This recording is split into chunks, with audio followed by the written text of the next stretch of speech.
Have you been coughing or sneezing non-stop lately?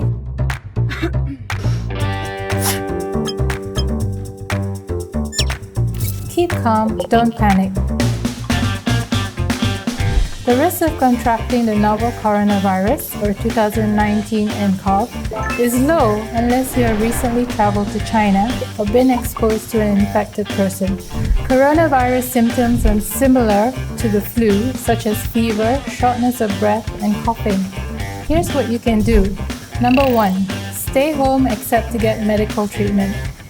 Number 2. Limit your contact with people to avoid infecting them. Number 3. Cough into your sleeve or a tissue. Then throw it away properly and immediately disinfect your hands by washing with soap and water or using a hand sanitizer. Number 4. Maintain good personal hygiene. Number 5. Wear a face mask whenever in public.